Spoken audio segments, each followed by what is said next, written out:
Assalamualaikum warahmatullahi wabarakatuh. Halo, perkenalkan kita dari kelompok 1. Di sini kita akan menjelaskan tentang IP address dan subnetting. Tapi sebelum kita masuk ke materinya, kita di sini akan memperkenalkan nama anggota-anggota kita. Dimulai dari yang paling ujung. Perkenalkan, nama saya Syihad, saya dari kelompok 1. Perkenalkan, nama saya Melvi Septian, saya dari kelompok 1. Perkenalkan, nama saya Ilham Ramdan. Perkenalkan, nama saya Raka Bayu dari kelompok 1. Oke, kita akan masuk ke materinya. Pembahasan pertama adalah pengertian dari IP address dan subnetting. Assalamualaikum warahmatullahi wabarakatuh. Baiklah, setelah perkenalan tadi, di sini saya akan menjelaskan apa itu IP address dan apa itu subnetting. Di zaman sekarang, hampir semua perangkat elektronik sudah terhubung ke internet, baik itu handphone, komputer, laptop, bahkan TV, ataupun perangkat elektronik lainnya. Seperti lampu, itu sudah bisa dikendalikan oleh internet. Karena semua sudah terhubung ke jaringan internet, maka perangkat yang terhubung itu pasti memiliki alamat di dalam jaringan tersebut. Alamat jaringan ini disebut IP address. Pasti kalian pernah melihat angka-angka seperti ini di komputer maupun di handphone kalian.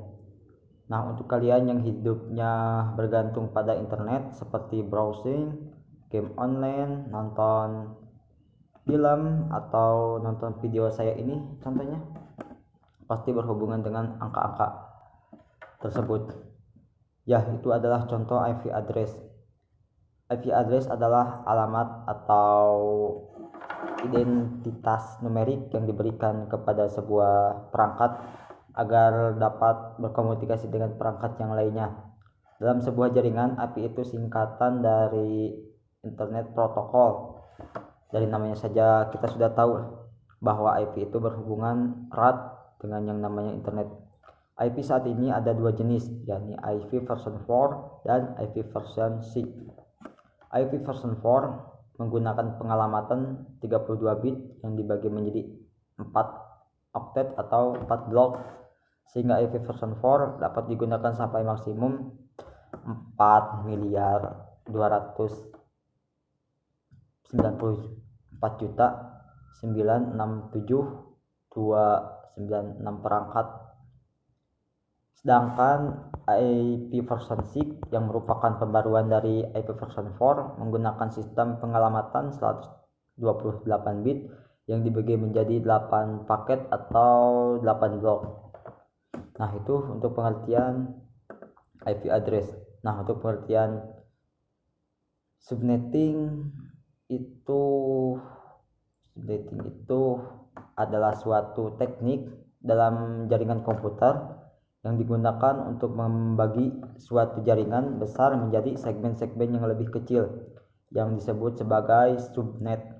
Teknik ini memungkinkan administrator jaringan untuk mengelola dan mengalokasikan alamat IP secara lebih efisien, meningkatkan keamanan jaringan dan memperbaiki performa secara keseluruhan. Dalam pengertian lebih rinci, subnetting melibatkan pembagian alamat IP dari suatu jaringan lebih besar ke dalam potongan-potongan yang lebih kecil. Proses ini dilakukan menggunakan subnet mask, yang merupakan serangkaian bit yang menentukan sebagian dari alamat IP yang akan dialokasikan untuk subnet yang sebagian lagi untuk host dalam subnet tersebut. Mungkin cukup itu dari saya untuk pengertian IP address dan subnetting. Mohon maaf bila ada perkataan-perkataan yang kurang menurut Anda, bisa berkomentar di bawah ini. Wassalamualaikum warahmatullahi wabarakatuh.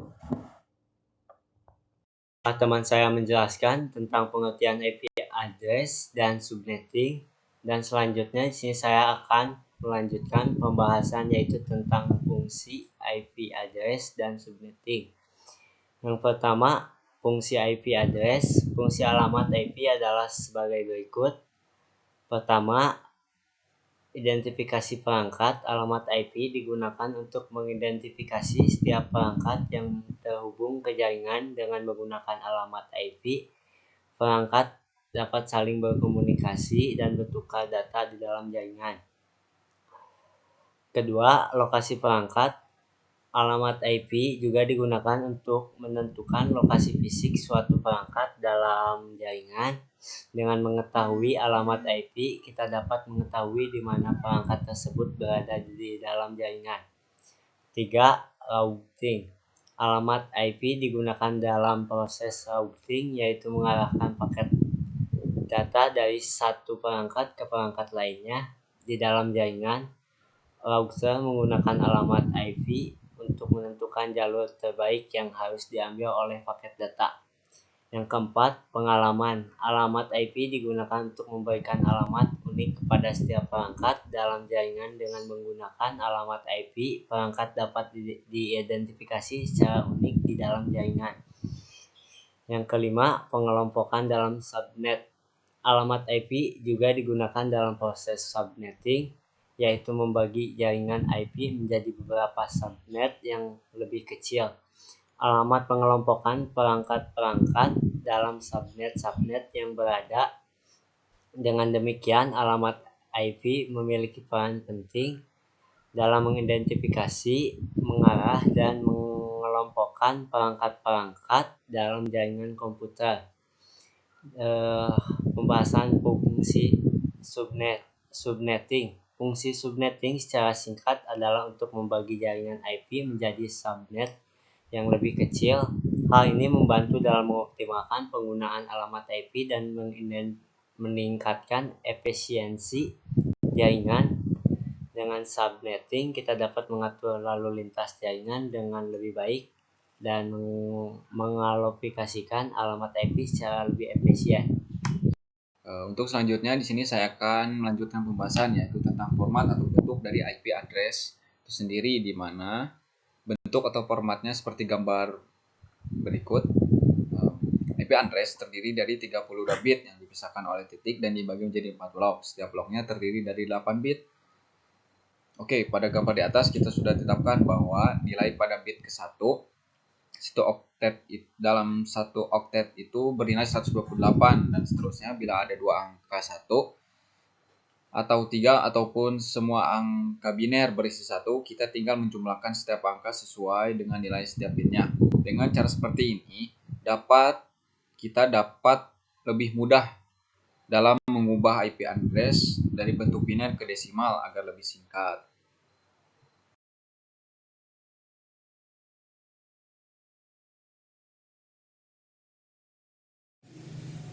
Baik, untuk selanjutnya di sini juga saya akan menjelaskan sedikit tentang cara kerja dari subnetting. Pertama-tama saya di sini akan menganalogikan subnetting dengan sebuah wilayah RW, di mana di wilayah RW tersebut terdapat 4 wilayah RT. Jadi satu wilayah RW itu terdiri dari 4 RT. Di sini juga saya menambahkan keterangan supaya lebih memudahkan. Di sini ada nomor RW itu berperan sebagai nomor jaringan, dan juga di sini juga saya menuliskan nomor RT itu berperan sebagai nomor subjaringan. Jadi jaringan itu kan ada cabang-cabang dari ada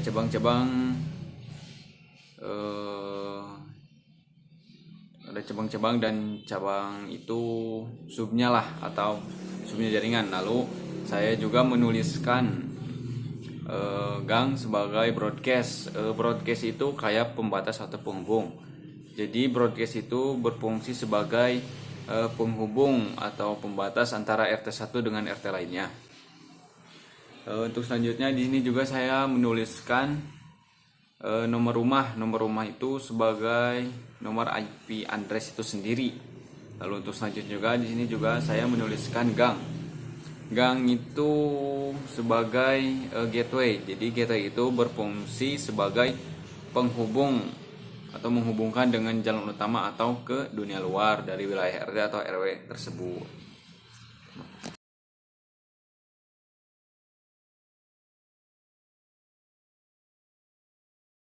Kan mengenai netmark dan traffic. Apa sih itu netmark dan traffic? Kalau data gambarnya seperti ini. 255, 255, 255, 0. Ini dalam bentuk desimal untuk netmark dan traffic /24. Oke, untuk lebih mengenal netmark dan traffic, kita akan lanjut ke halaman selanjutnya. Nah, ini konversi netmark ke prefix. Jadi kita bisa melihat di sini. Misalkan ini ada saya memberikan prefix 19 ya. Prefix 19 diubah menjadi netmax. Nah, angka 11111 ini adalah jumlah dari keseluruhan ini lah. Jadi di sini angka 1 itu ada 19 lah. Ini kan 8, 8, yang ini 8, yang ini 8, ini tambah 16 tambah 3, 19. Nah, maksudnya prefix netmax itu gimana? Jadi si prefix itu kan jumlah angka 1 di si netmax. Simpelnya kayak gitu aja. Jadi kalau yang saya tahu itu kalau mau cari netmax itu gampangnya, kalau misalkan gampang itu kita kan ada 32 bit dalam IP versi keempat itu ada 32 bit. 32 bit dikurangi slash berapa? Slash itu ada berapa? Misalkan ini 19. 32 kurangi 19 berapa? 13. Nah, 13 berarti nolnya ada 13. Ya kayak gitu aja simpelnya. Dan ini saya udah ubah ke bilangan desimal. Ya bentuknya dibung saja. Oke, next saya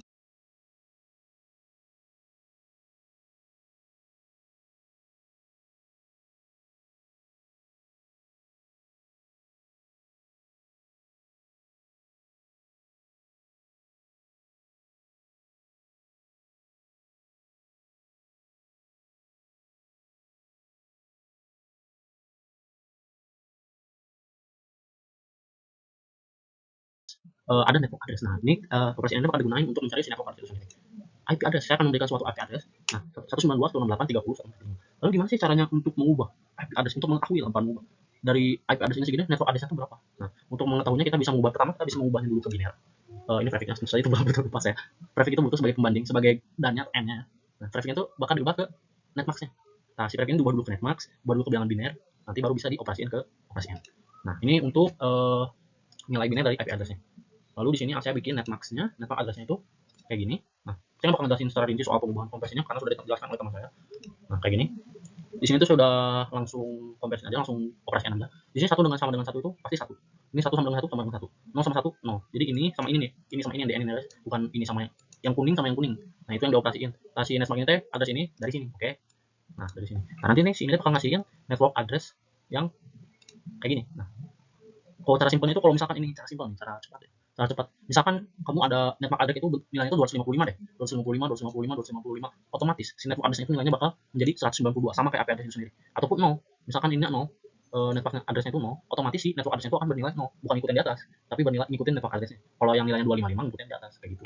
Oke, next saya akan menjelaskan mengenai bentuk broadcast address. Broadcast address itu mirip-mirip kayak yang tadi. Pertama, broadcast address itu bentuknya kayak gini. Ini udah saya rubah, agak lupa. Oke, kalau kita lihat itu di sini ada sedikit perbedaan antara broadcast address dan network address, yaitu di bagian belakang, benar sekali. Ini sama aja, sama-sama menggunakan operasi n. Ini dengan ini dioperasikan dengan n. Nah, ini sama ini sama ini sama ini sama ini sama ini. Tapi dari yang jadi pertanyaan itu kenapa 0 dan 0 itu jadi 1? Nah, ini yang bikin broadcast address itu berbeda dengan network address. Kenapa bisa kayak gitu? Karena di si broadcast address ini terjadi suatu bencana alam kan, suatu keajaiban itu wildcard. Jadi otomatis nilai si prefix yang tadi itu, si prefix tadi kan bakal nyisa angka 0 kan. Misalkan 24 berarti sisa angka 0-nya ada 8. Nah, otomatis si 8 ini kan misalkan 0. Kalau di broadcast itu si 0 itu akan berubah jadi 1 semua. Atau misalkan ini prefixnya 25 deh. 25 misalkan prefixnya. Otomatis ini kan 1 nih. Nah, ini 1 kan. Nah, ini 1. Di sini 0 diubah jadi 0, di sini 1 semua. Karena di sini ada 1 bukan 0. Jadi dia tuh enggak dapat kebagian wildcard gitu. Pokoknya yang paling ujung dan hasilnya 0 dari network address itu bakal dapat wildcard. Jadi nilainya langsung berubah jadi 1, dapat jalur belakang, jalur sogokan gitu. Langsung next ada ya, ini buat desimalnya. Ada host address. Host address itu cukup simpel ya. Di sini akan gambarnya secara singkat cepat soalnya waktunya hampir habis. Oke, network host address itu jadi kalau tadi digambar itu RT-nya lah ya, RT-nya tuh host address. Enggak sih, orangnya lah, orang di dalam rumah itu host address. Jadi host address itu adalah kayak gini ya, biar simpel. Nah, nilai antara network address dan broadcast address nilainya ya host address itu sendiri tuh. Kan ini 0 nih, ini 1. Lalu sampaikan 1 sampai 244. Nah, si broadcast 255. Jadi kalau gambar simpel itu bakal kayak gini. Tuh. Ini network address-nya, ini network ini apa sih IP-nya, ini network address-nya, yang ini sebagai awalan lah ya, langsung disambung dengan host addresses lalu ditutup dengan broadcast address. Ya, simpelnya kayak gitu. Lalu kita di sini akan studi kasus subnetting. Di sini ada termen atau suatu perusahaan yang ingin membagikan setiap kebutuhan IP-nya menjadi 4 bagian. Kalau kita lihat di sini nih, bakal kita tahu ini setiap ruangan ini nih, setiap alokasi IP address itu akan menjadi suatu keborosan. Keborosan tuh dalam satu address ini aja bernilai sampai kan berisi 254 IP address. Itu banyak banget ya. Jadi di sini padahal yang dibutuhkan cuma 15 gitu. Tapi di sini ada 254. Nah, inilah fungsinya subnetting tadi. Jadi untuk mempersimpel ya, atau untuk mengoptimalkan lah ya, mengoptimalkan si memanfaatkan dengan baik, efektif, efisien tuh IP address itu. Nah, itulah fungsinya subnetting. Gimana sih caranya nge-subnetting itu? Ya gampang sih. Ini gimana sih caranya biar enak gitu. Kita ini enggak usah hirauin yang di bawahnya. Kita lupakan dia ya, ini enggak dibutuhkan. Udah pokoknya ini ambil aja di sini aja. Kita ambil alokasi IP yang pertama aja. Oke, nah kita di sini itu ngebagi dua si IP addressnya tadi, ngebagi dua jadi 0. Nah, kan tadi bentuknya kan satu gini, kita bagi dua nih. Nah, ini ada broadcast yang merah, ini broadcastnya, ini networknya, ini IP addressnya, ini apa host addressnya, ini host addressnya juga, ini sama, jadi dibagi dua dengan sedikit perubahan. Nah, perfectnya tuh naik. Yang tadi asalnya 24, tadi kan digambar di bawah ada 24 jadi 25. Lalu di sini juga sama. Lalu biar lebih biar lebih sempit lagi kita bagi dua lagi. Ini dibagi dua, ini bagi dua. Jadi bentuknya kayak gini. Saya nggak bisa ngeliat sama waktu hampir habis. Oke, tentu saja ini bakal tambah terus. Ada sedikit FSL, kalau nggak salah FSL. Saya nggak ngejelasin di sini SFL. Kalau SFL itu bedanya sedikit sih. Kalau SFL itu yang dibagi misalkan jadi 3 bagian lah untuk jadi bilangan ganjil. Untuk jadi ganjil kan diterima 4 ya, 4 apartemen. Kalau SFL kayaknya buat ganjil, atau saya juga saya cuma belajar dikit. Kalau penjelasan lebih jauhnya saya kurang tahu. Oke, sekian saja dari kelompok kami ya. Nggak ada maaf kalau salah-salah. Untuk kesimpulannya mungkin iPad sendiri.